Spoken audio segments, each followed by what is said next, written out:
always a man of integrity and courage, or how and when did you realize how the system really works?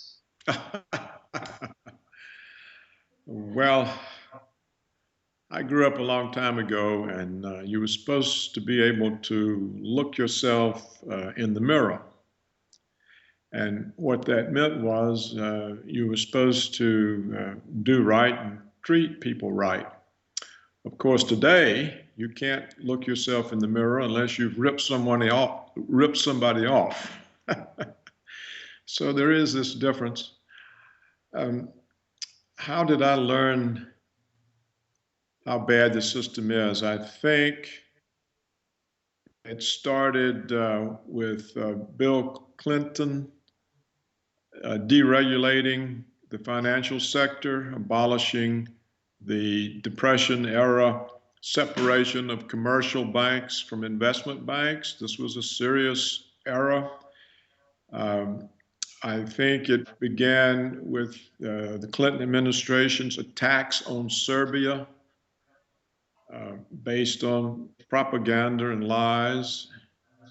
And then I think 9 11 and the use that was made of 9/11, essentially starting wars uh, in Africa, the Middle East, Afghanistan, and the lies that these wars are based upon. So I think there was a big change in the way the government operated, and I think it came about because of the collapse of the Soviet Union. When the Soviet Union collapsed, it released the neoconservative ideology, which claimed that the United States was the indispensable nation, for which there was no alternative social or economic political system, and that the United States had the right to impose its hegemony on the world.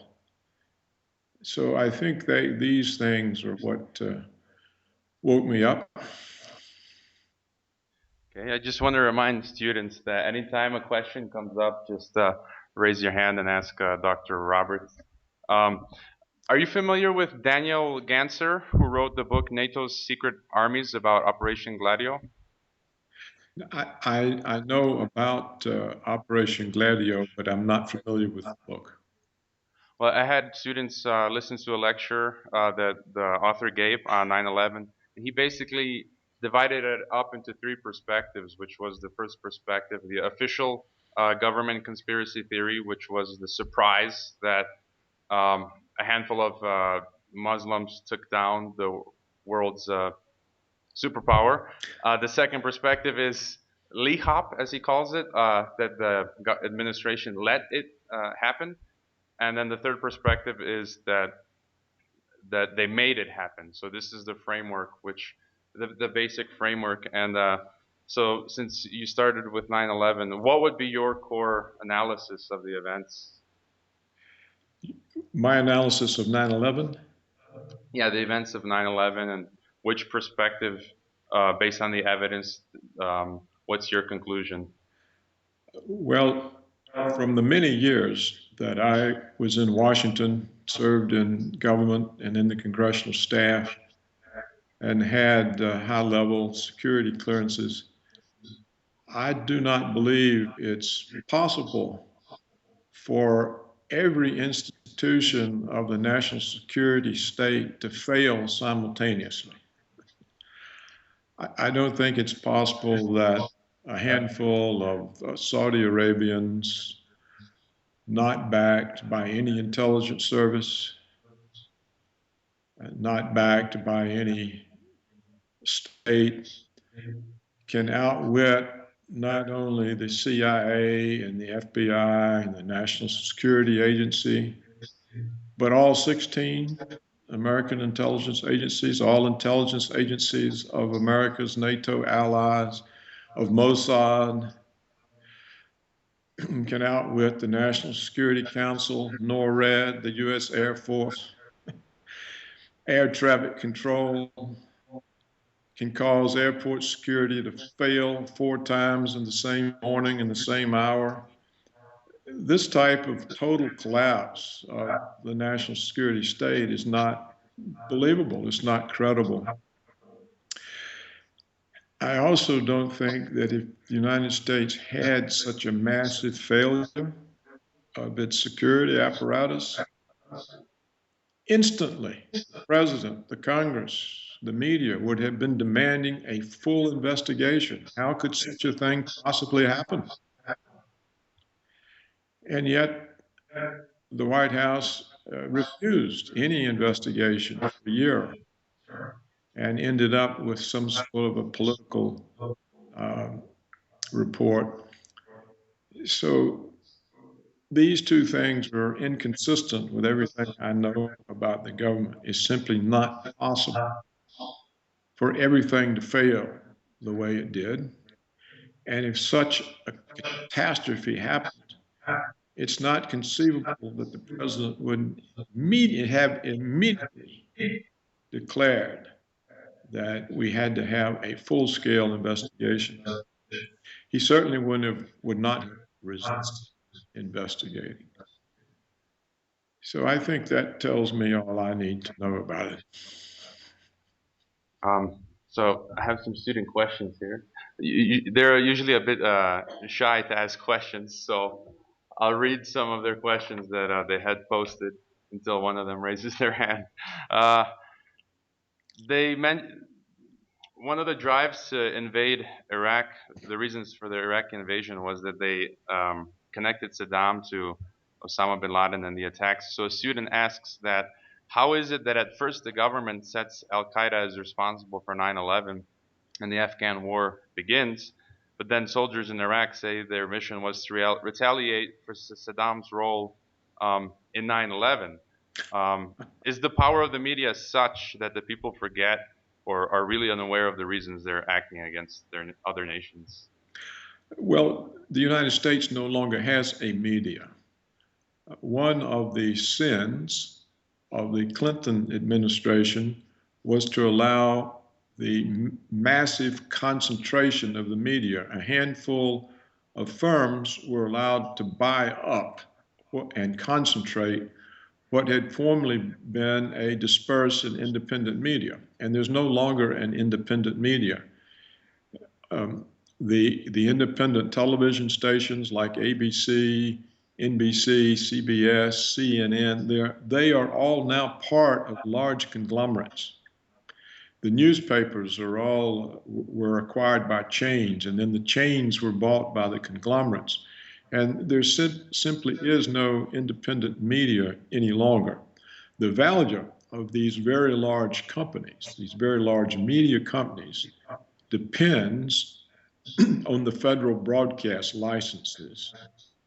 And so they can't possibly afford to go against the government in any meaningful way.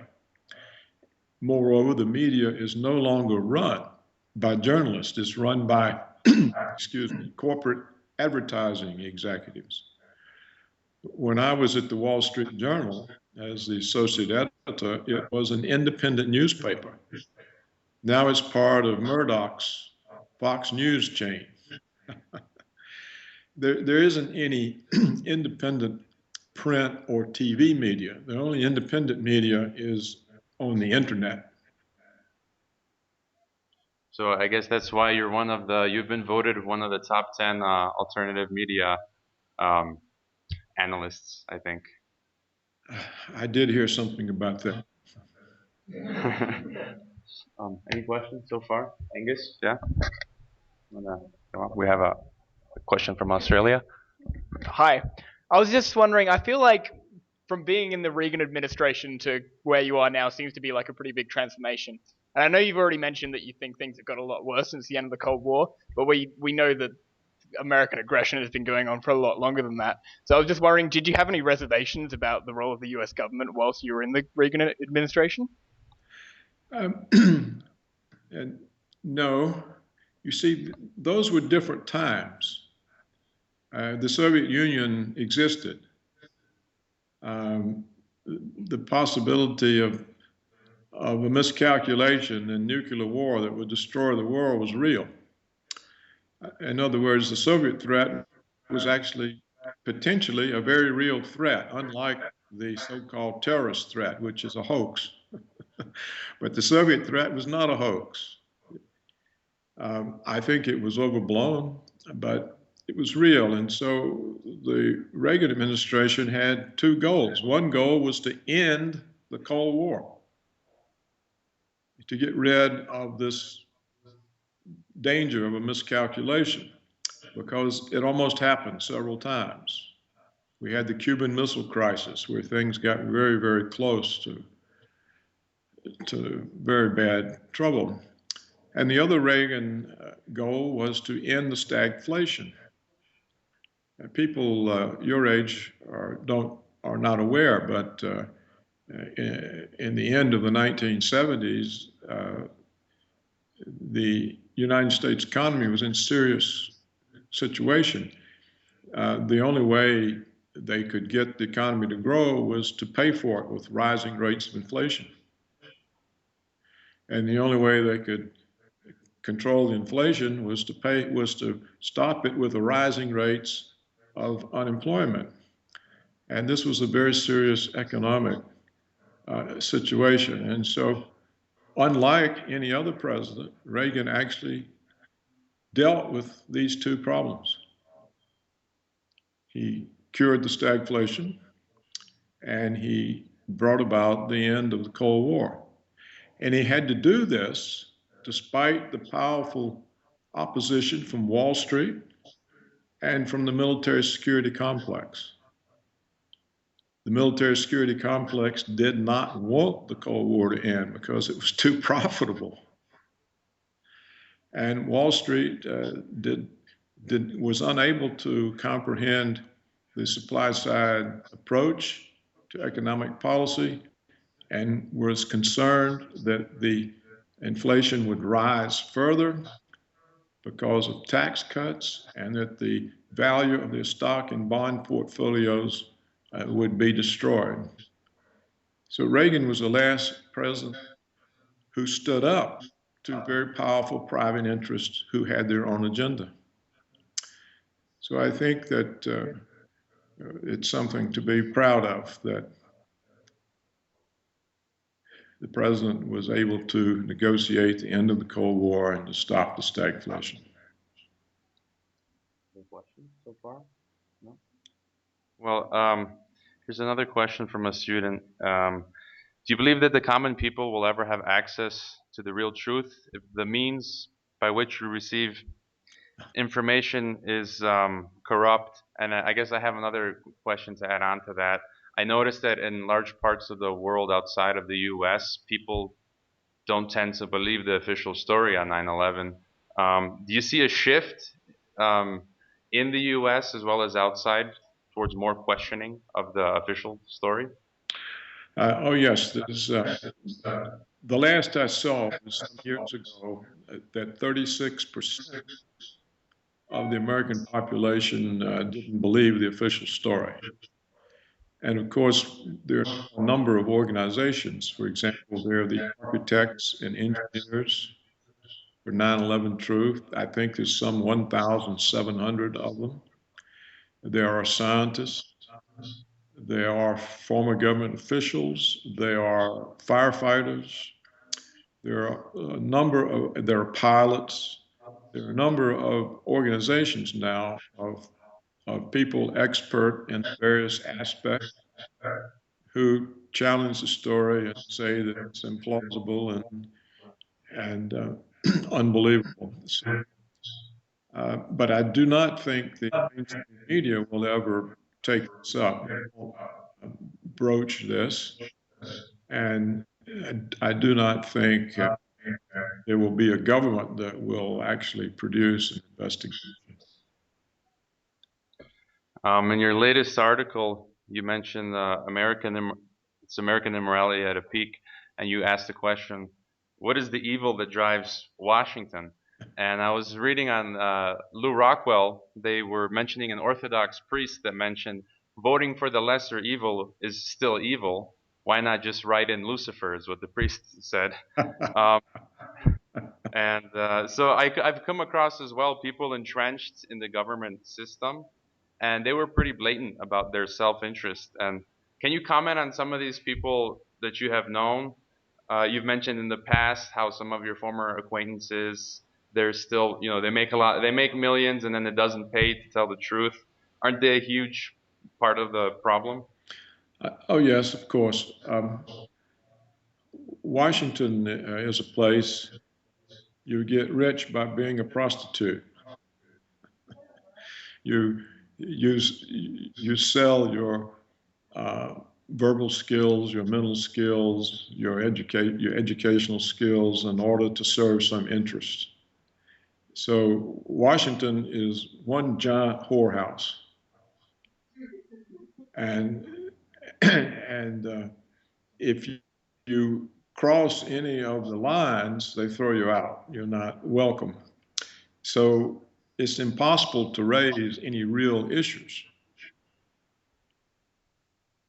And so no real issues get raised. So here we have allegedly a superpower, and it's just held a presidential election.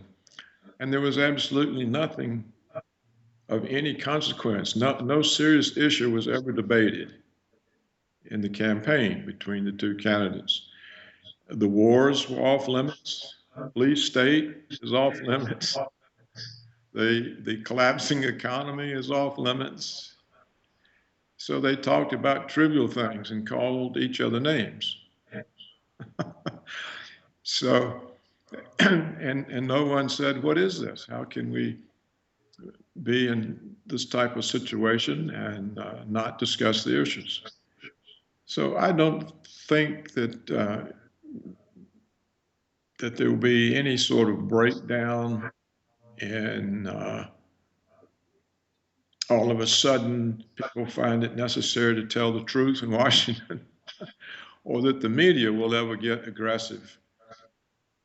There used to be investigative journalists, and when they would see something was really fishy or not right, and they would dig into it and do a story, but all that's over with. So Washington is a place that has a ministry of truth, which is the media, and it serves Washington. And the editors don't have any power because the media companies are run by corporate advertising executives. Question? Do you think it would make a difference if Washington and the media would start telling the truth? Do you think it would make any difference? I think it would make a difference. You see, it would start taking apart the matrix and the artificial reality that's been created. And certainly it would make a huge difference if 9/11 was challenged. And if and that would then force the government to actually look into it. So, and this, of course, could cause a tremendous revolution in the way things behave. Now, it may not last long, but it would certainly break up the election, at least temporarily.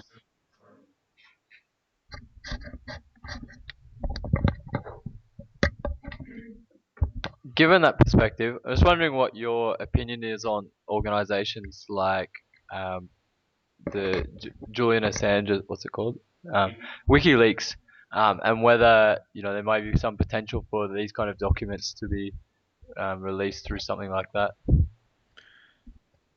Yes, WikiLeaks is extremely important because it is a repository for people who are brave enough to leak secrets or leak information about what's really going on. And that's, of course, why he's in such trouble. And they are doing everything they can to destroy him. So that shows that they fear truth, or they fear real information being released. And they're very much opposed to it. And if they weren't, then he wouldn't be in the kinds of difficulties that he's been in for these years. You can see the same thing with what's happened to so-called whistleblowers. In the United States, whistleblowers are officially protected by law, but in practice, they're not protected.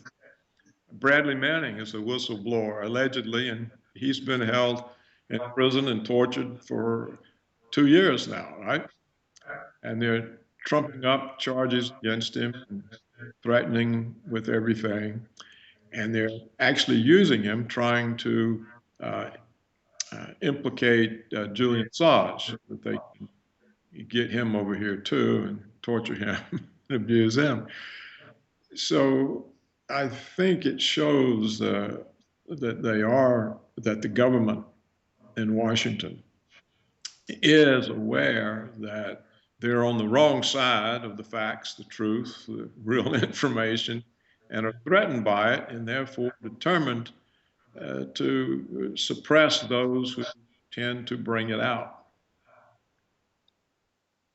For example, I was an editor of the Wall Street Journal. I was a columnist for Business Week. I was a columnist for the Scripps Private News Service. At one time, I was the Forbes, the magazine people, said that I was one of the top 7 journalists in the United States. I can't be published in any publication in the United States or be presented on any television channel, except, of course, on the like T. I see you on Russia Today and the Iranian Press TV and shows like InfoWars and places like this, but so you can't get on to any mainstream. If whoever put me on would be instantly fired. And I was the editor of the Wall Street Journal. I couldn't possibly publish a piece there today.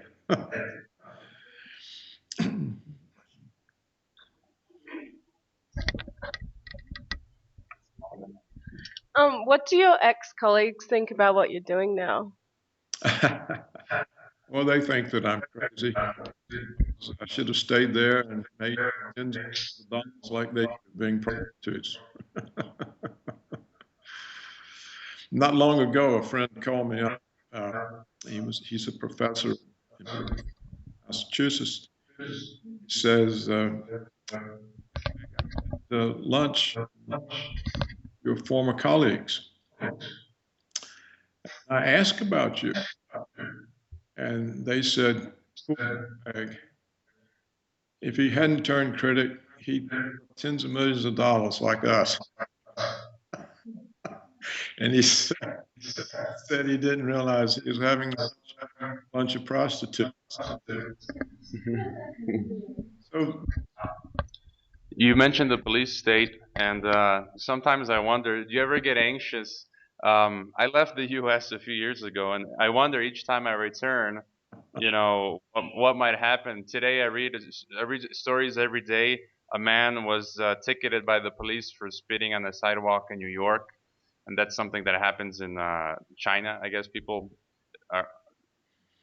get ticketed for spitting, and then I write for a blog where a bunch of other bloggers post to, and a soldier that posted to that blog a few months ago was put in a mental hospital for a Facebook post until lawyers got him out. So I'm anxious every time I kind of return. Do you notice kind of it's a slow boil, I guess, until people put pressure against it, or what's your take on that? Well, first of all, I've reached an age where I'm not particularly worried about it anymore. If I was a young man, I would probably leave the country. But I think the people in Washington don't pay much attention to the internet. They're used to reading about themselves in the New York Times, the Washington Post, and to seeing them discussed on the news channels. So they probably don't think the internet is important unless it's actually releasing hidden information in the way that WikiLeaks does. So I don't think they pay much attention to me, and don't think they understand the reach of the internet. I don't think they understand that they're gradually becoming isolated in the world. Of course, they have many puppet states. You know, all of Europe is an American puppet state. Australia is a puppet state. Canada, you know, Turkey, and the ones that aren't puppet states, they try to turn into puppet states. But I don't think they realize the impact of the internet through the world. Now, when that is clear to them, dangers will rise. So, what do you think it would take for Washington take? I mean, what do you think it would take for Washington to face the suspicion it deserves regarding the public sphere? I don't think that can't think of anything that bring them around except the loss of power. And if the United States dollar loses its world reserve currency role, you know, it's the world reserve currency that means that the United States can pay its bills by printing money. And this is the real source of its power. And it's actually printing so much money now and running up so much debt that it may be endangering this role. And if it loses the dollar as world reserve currency, the power of the United States will collapse. And that's something they would notice. They wouldn't be able to pay for the wars. They wouldn't be able to buy and bribe foreign governments. And it would affect them dramatically. And of course, it would affect the American people dramatically because prices would rise dramatically. You know, the United States is now heavily import dependent.